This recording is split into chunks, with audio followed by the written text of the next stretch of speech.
नमस्कार दोस्तों, SMD channel के अंदर आपका बहुत बहुत स्वागत है। दोस्तों, इस वीडियो के अंदर हम बात करेंगे ब्रेन बीज सॉल्यूशन कंपनी के शेयर के बारे में। आप जैसे कि अपनी स्क्रीन पर देख पा रहे हैं दोस्तों, ये लाइव मार्केट का डेटा है, यानी कि आज का 18 अगस्त का। आज के दिन स्टॉक में हमें एक मामूली सी गिरावट देखने को मिल रही है। इस स्टॉक में हम दोस्तों बात करेंगे इसका हाल ही का जो रिजल्ट आया था अभी 13 अगस्त का, उसके रिजल्ट को भी एक बार हम देखेंगे कितना नुकसान हुआ इस बार कंपनी को, क्योंकि प्रॉफिटेबल अभी कंपनी नहीं हो पा रही है पिछले एक साल से। दोस्तों, इसमें किसी का अगर लॉन्ग टर्म का व्यू है तो वो कहाँ तक अपनी पोजीशन को बनाकर चल सकता है, क्या टारगेट लेकर चल सकता है। और बाइंग साइड में पोजीशन बनाने के लिए हमारे इंपॉर्टेंट सपोर्ट रेजिस्टेंस कौन सा है, कौन से वो सेलिंग जोन में जाने के लिए, मतलब सेल करने के लिए कौन से हमारे रेजिस्टेंस लेवल है, सेलिंग जोन हमारे कहाँ पर है फिलहाल के लिए, इन सब के बारे में हम बात करेंगे। उससे पहले एक बार नज़र कंपनी के मार्केट कैप पर डाल लेते हैं। दोस्तों, कंपनी का मार्केट कैप है 19,394 करोड़ का, फेस वैल्यू इसकी 2 चल रही है। वहीं अगर हम इसके इस बार का जो भी रिजल्ट निकल कर आया दोस्तों क्वार्टर का, जो कि 13 अगस्त को आया था, वहाँ पर कंपनी को -66 करोड़ का लॉस हुआ है।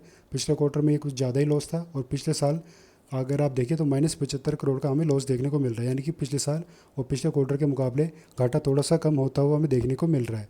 वहीं दोस्तों, अब जरा इसके एक बार चार्ट पर चल लेते हैं। चार्ट पर हमारे डिमांड जोन कहाँ पर है, यानी इंपॉर्टेंट सपोर्ट रेजिस्टेंस है 342, नीचे में 316। रेजिस्टेंस है हमारे 386 से लेकर 415। ये रेजिस्टेंस लेवल मिलकर हमारा सेलिंग जोन बना रहा है, यानी प्रॉफिट बुकिंग की रेंज बना रहा है। अभी दोस्तों ये अपने रेजिस्टेंस के पास चल रहा है, और जैसे कि हम देख पा रहे हैं ये सपोर्ट से ट्रैवल करता करता अपने रेजिस्टेंस के पास गया है।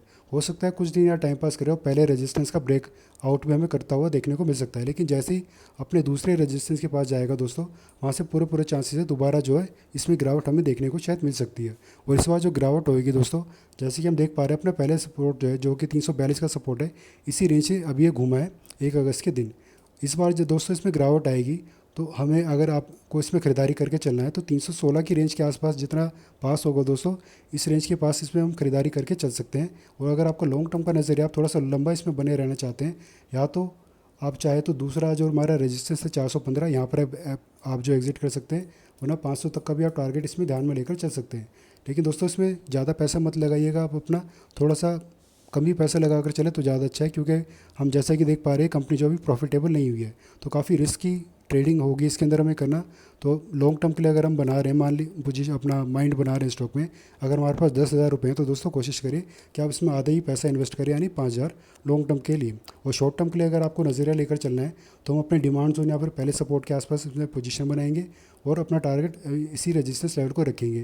पहला रेजिस्टेंस या फिर दूसरा रेजिस्टेंस, या फिर इसके बीच में जो हमारा सेलिंग जोन का एरिया है, यहाँ तक आप अपनी पोजीशन को होल्ड करके चल सकते हैं। लेकिन पहले इसको दोस्तों अपने डिमांड जोन के पास आने दीजिए, तभी आप इसमें खरीदारी करने के बारे में सोचिएगा, चाहे शॉर्ट टर्म का नज़रिया हो, लॉन्ग टर्म का नज़रिया हो। हालांकि एकदम से यहाँ पर ये अपने सपोर्ट पर नहीं आएगा, थोड़ा सा टाइम लेगा दोस्तों, क्योंकि अब जब ये अपने सपोर्ट पर आएगा 342 के आसपास, यहाँ पर जो स्टॉप लॉस लगे हुए हैं बहुत सारे, जैसे कि आप देख पा रहे हैं इसी रेंज के पास जो है एक बड़ी सी ग्रीन कैंडल भी बनी थी, जिसने ब्रेकआउट कर दिया था ऑलमोस्ट जो है पहले रेजिस्टेंस का। लेकिन दोस्तों यहाँ से एक ट्रैप लगा, फिर धीरे धीरे जो है यहाँ पर सेलिंग हमें दोबारा देखने को मिली थी। हालांकि इसका जो लो था बड़ी कैंडल का, इसका लो का अभी ब्रेकआउट नहीं हुआ है, यानी कि इस रेंज के पास बहुत सारे स्टॉप लॉस लगे हुए हैं। और इस बार जो है सेलर यहाँ पर जब आएंगे तो ऑपरेटर के सभी जितने भी यहाँ पर स्टॉप लॉस हैं, इस स्टॉप लॉस को ही वो हिट करने के लिए आएंगे। उसके बाद यहाँ पर धीरे धीरे दोबारा से हमें तेज़ी का ट्रेंड देखने को मिल सकता है। लेकिन फिलहाल के लिए दोस्तों जो हमारा दूसरा सपोर्ट है 316 का, इसका ब्रेकडाउन होना थोड़ा सा अभी के लिए मुश्किल लग रहा है, लेकिन फिर भी पॉसिबल ही है कि इसका भी अगर हमें ब्रेकडाउन देखने को मिल जाता, मान लीजिए 316 का भी ब्रेकडाउन हो जाता, कोई बड़ी सी रेड कैंडल, एक सेकेंड रुकिए, कोई बड़ी सी रेड कैंडल है यहाँ पर इस तरीके से बन जाती है, इसका ब्रेकडाउन कर देती है नीचे क्लोजिंग करके, तो हम कम से कम 10 सेशन तक वेट करेंगे किस तरीके की यहाँ पर कैंडल्स बनने लग रही हैं।